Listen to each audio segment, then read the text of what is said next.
everyone, this is Dr. Schroeder with this week's video introduction to week number 8 of our course in the Theoretical Foundations of Education in Nursing Education.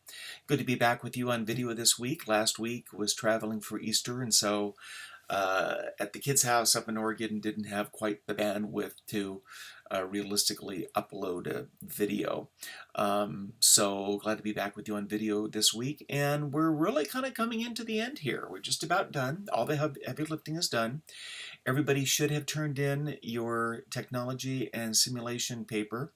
Those will be graded by the end of this week, and actually all the grading for this class will be done at the end of this week. Remember, we're in week 8 now, so the timeline is different. You don't have until Saturday to complete your post to peers. All posts must be completed by Thursday. Your initial post to the discussion forum needs to be posted by Wednesday night, and then all your final post should be completed by Thursday night, because I have to have the grading done on Friday. Friday's kind of sort of the drop dead for everything. Everything has to be turned in on Friday. And so this week we wrap up the discussion with just a kind of sort of an overview, and I would kind of describe this as sort of like what the future's view. What is the future of nursing education? And a big part of this is you're going to be directed to read the Carnegie Foundation report.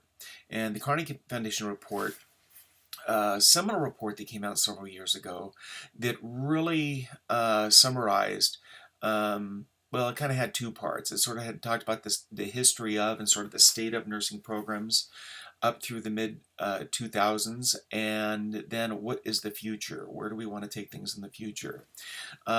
Big push. We've had a big push recently for magnet status in the hospitals and for nurses to get their bachelor's degree. And so and a lot of that comes out of this Carnegie Foundation report.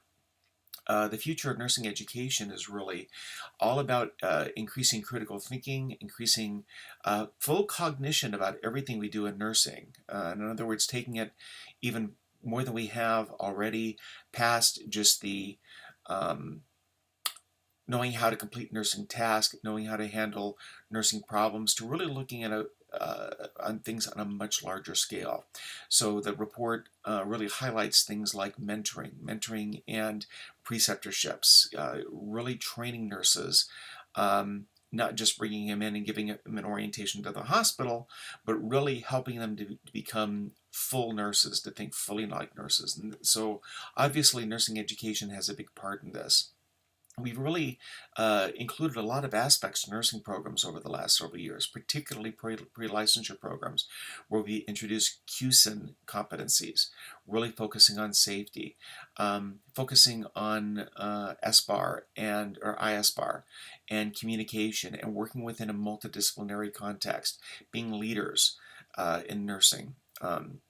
This is why we really, especially in this program, we've really focused a lot on the theoretical foundations and the leadership foundations, because that's really where the future of nursing is really at. That's why this is really important stuff.